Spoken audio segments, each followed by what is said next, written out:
Et on se retrouve pour la rubrique C'est mon histoire. Aujourd'hui, je reçois une sœur, Sylvie, et elle vient nous raconter son témoignage. Bonjour Sylvie, Bonjour. ça va bien? Très bien. Merci beaucoup d'être ici, Sylvie, pour nous partager votre histoire, tout ce qui s'est passé dans votre vie. Alors, on va résumer toute une vie en 13 minutes. C'est un marathon qu'on Oui. s'apprête à faire.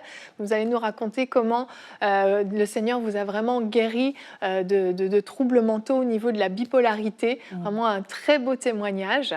Et pour commencer, vous avez un papa qui était quand même très croyant, que vous aimiez beaucoup. Et puis, à l'adolescence, à la jeune adolescence, à l'âge de 14 ans, vous êtes tombée enceinte de votre petit copain à l'époque qui, lui, en avait 13. Et là, il a fallu faire un choix, garder le bébé ou non, et vous avez choisi de le garder, c'est ça? C'est bien ça, oui. J'ai choisi de garder ma petite Marie-Ève.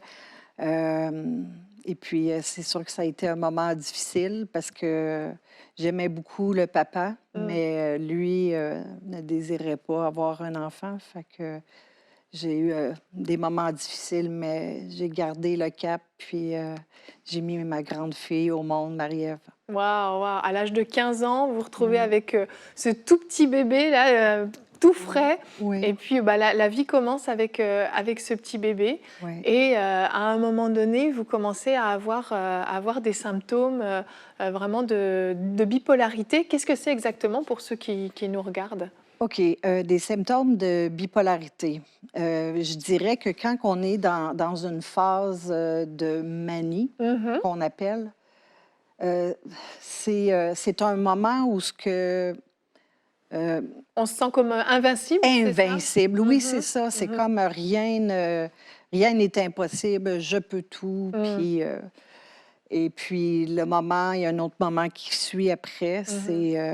La c'est la phase de dépression. dépression. Oui, Donc comme en moi fait, dans c'est la des montagnes russes oui. émotionnelles, c'est ça? Oui, c'est ça. Mm. Moi, en manie, je ne mangeais plus, je ne dormais plus quasiment. Mm.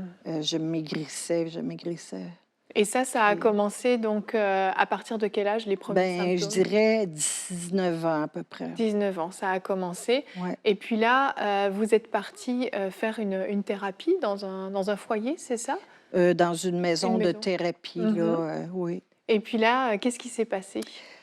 Malheureusement, il y avait un homme qui était gardien de nuit. Et puis, il y a eu un abus. Je me Mm. suis fait violer par cet homme-là qui devait prendre soin de nous, dans le fond. Oui, oui.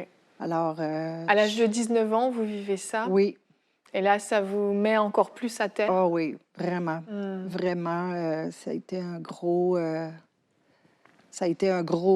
morceau.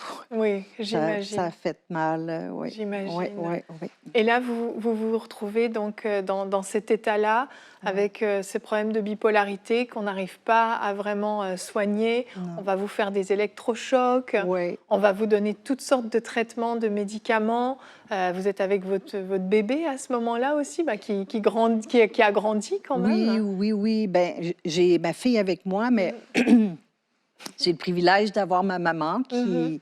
qui était très heureuse d'en prendre soin. Là. Quand j'allais pas, là, je me retrouvais justement chez mes parents avec ma fille et tout ça. Fait Mm. que ma mère a toujours pris bien, bien soin de Oui, nous. j'imagine. Oui, c'est ça.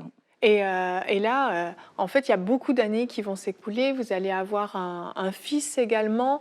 Vous Oui, allez essayer de démarrer votre vie, de vivre normalement, mais cette maladie vient toujours vous accabler. Et oui, ça va durer longtemps, ça va durer jusqu'à à peu près 34 ans, oui, où vraiment votre vie est en montagne russe. Il y a des hauts, il y a des oui. bas, mais il y a des moments où vraiment vous êtes complètement à terre. Vous pouvez travailler à ce moment-là ou pas du tout? Pas du tout. J'ai été diagnostiquée contrainte sévère à l'emploi parce Mhm. que j'ai essayé de travailler, mais je réussissais jamais. Je retombais malade Oui. à cause que je vivais beaucoup de stress. Mhm. Donc, j'étais pas capable de garder un emploi. Fait Mm. que j'ai été obligée d'être sur l'aide sociale. Et ils m'ont dit que j'étais une contrainte sévère. C'est un Mm. handicap. C'est ça, c'est ça. Oui, Donc une période vraiment difficile de votre vie. Et oui. là, à l'âge de 34 ans, il y a deux femmes qui vont venir vous voir, alors que vous êtes dans une période où vous arrivez à peine à sortir de votre lit, vous passez quasiment vos journées à dormir, et qui vont vous parler de Jésus, c'est ça? Oui, absolument. C'est ça. J'ai eu deux personnes qui ont vu ma détresse, Mm.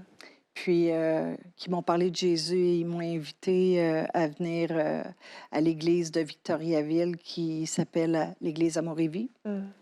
Et j'ai commencé à aller, puis j'ai accepté Jésus-Christ comme mon sauveur. Et le pasteur et son épouse ont grandement pris soin de moi. Mm. Vous Euh, vous êtes fait baptiser oui, également? un mois après Mhm. que je suis arrivée, oui, je me suis fait baptiser. Mm. Oui, Et est-ce que ça allait mieux ou le problème non, était toujours là? oui. J'étais toujours dépressive. Je ne, comme j'ai expliqué un petit peu, je sentais que je n'avais plus d'âme. Je me sentais morte, vivante. C'était très lourd ce que je vivais. Puis je voyais ma famille, mes enfants qui portaient ça aussi, tu sais, de me voir comme ça. Je parlais quasiment plus en dépression. Je ne savais même pas qu'est-ce que je voulais manger. Tellement c'était Vous étiez éteinte en fait? très... Oui, oui. J'étais juste vivante. Mhm. C'est tout. C'est tout, c'est Oui, tout. oui, Une grande oui. détresse à ce moment-là, Vraiment, au vraiment. point où vous n'avez plus du tout envie de vivre et vous allez prendre une décision. Oui, c'est ça. Ça a été une décision dure à prendre à cause que j'ai des enfants, j'ai une famille et que je les aime tous. Mais dans ce moment-là que je vivais, je voyais, tu sais, mes enfants, ça les faisait souffrir de me voir comme ça. Oui. Ils sentaient comme, ils pouvaient rien faire. Et puis, je voyais, tu sais, que c'était dur pour eux. Et à un moment donné, en dedans de moi, je me disais, je suis un fardeau, tu sais. Qu'est-ce que je fais ici, là, sur la terre? J'aurais juste le goût de partir. Puis après ça, malheureusement, tu sais, je sais que la famille aurait souffert, mais qu'à un moment donné, ils m'oublieraient. Mhm. C'était les mensonges en fait que vous aviez dans vos têtes, dans votre Oui. tête, des pensées Oui, qui disaient que finalement ils seraient plus heureux sans vous oui, et que ça allait être douloureux sur le coup, mais après ça irait mieux. oui. Et là, vous avez décidé, vous avez pris un stock de médicaments que vous aviez et vous avez pris tous les cachets que vous aviez sous la main et vous êtes parti vous coucher, c'est ça? Oui, oui, en tremblant. Mm. J'ai laissé un petit mot, j'ai juste été capable d'écrire sur la table que je leur demandais pardon de faire cet acte-là. Et puis, j'ai dit au Seigneur, je ne suis plus capable. Donc, là, c'est ça, je suis allée me coucher. Et le lendemain matin, peut-être 12 heures plus tard, 12-13 heures plus tard, on m'a retrouvée. J'étais blanche verdâtre. L'ambulance est arrivée, m'ont emmenée à l'hôpital et tout ça. Mon cœur était sur le point d'arrêter parce que j'étais froide et même ils ont dû m'intuber et ils ont eu de la misère à m'intuber. Tellement votre corps était en train de devenir rigide, en fait. Oui, c'est ça. Et puis j'ai été 7 à 8 jours dans le coma sur respirateur. Oh là là. Oui. Et à votre réveil, vous vous réveillez et les jours passent et vous réalisez, en fait, il y a aucune séquelle. Aucune. Rien n'est resté. Vous avez retrouvé toute votre compréhension, Oui. capacité physique, mentale. Oui, oui, vraiment. C'est un miracle. Premièrement, que je sois en vie. Merci, Seigneur. Mais oui, j'ai vraiment... tu sais, je veux dire, pour avoir une entreprise aujourd'hui, il faut quand même que Que ça Ça fonctionne fonctionne. bien, Oui, c'est ça. c'est ça. C'est ça, oui, parce que après, vous avez Oui. pu développer votre entreprise. Aujourd'hui, vous Oui. êtes fonctionnel. Oui. Donc, toutes les capacités sont revenues, aucune séquelle. Non. Mais il y a eu comme ça a été un événement déclencheur pour vous, cette tentative de suicide. Ensuite, vous avez décidé de partir dans une maison de thérapie qui oui. vous a accompagné pendant 14 mois, c'est ça? C'est bien ça. Oui, c'est ça. J'ai été à la maison du Point Tournant. C'est une maison qui accueillait les femmes. Dommage qu'elle n'existe plus aujourd'hui. Mais j'ai été accueillie, j'ai été enseignée sur la parole de Dieu. Ça, c'était chrétien, c'était la relation d'aide chrétienne, c'est ça? Oui, Donc, c'est il y ça. avait des temps de prière. Oui, il y avait des temps d'enseignement. Oui, j'ai grandi dans la foi beaucoup. Et le Seigneur est venu faire des guérisons tranquillement. Tout a été progressif. Oui. C'est ça. Et jusqu'en 2005, c'est ça? Oui. Où il restait quelque chose à guérir et qui empêchait de vraiment pouvoir retrouver une vie pleinement normale. Oui. C'était un problème de non-pardon par rapport à cet abus que vous aviez vécu à l'âge de 19 ans. Vous aviez encore de la colère, vous vouliez vous faire justice. Oui. Il a fallu que Dieu intervienne pour vous aider à pardonner. Oui, et c'est ça. Le Seigneur s'est servi de mon père pour vivre un pardon divin. Donc, c'est ça, à un moment donné, en m'en allant chez mes parents, tout en m'en allant, Dieu me montrait qu'il voulait que je prenne soin des femmes dans une vision. Et en arrivant chez mes parents, je commençais à dire à mon père comment j'étais en colère et tout ça. Et il m'a dit « pardonne ». Et le pardon, un pardon divin qui est entré. Vous avez pu pardonner tout à coup, surnaturellement, en fait. Absolument. Et une fois que le pardon a été pleinement relâché, donc depuis 2005 jusqu'à aujourd'hui, est-ce que vous avez eu de nouveau des symptômes de bipolarité, ces phases maniaques, dépressives, rien du tout? Non, le Seigneur, ce que j'aimerais dire, c'est que quand on suit le Seigneur prend soin de nous.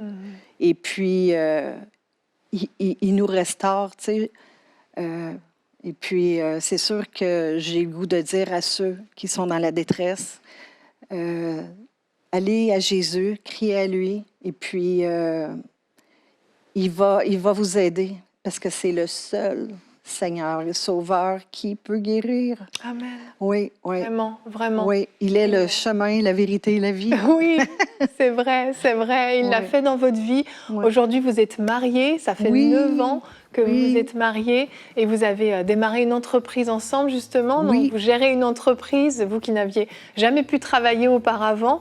Et vous avez aussi un beau ministère, justement, quand Dieu vous a dit de prendre soin des femmes, un ministère de danse, c'est ça? Oui. Ministère que j'ai appelé Danse ta vie pour Jésus. Ceux qui aimeraient voir, aller sur Facebook, j'ai quelques photos.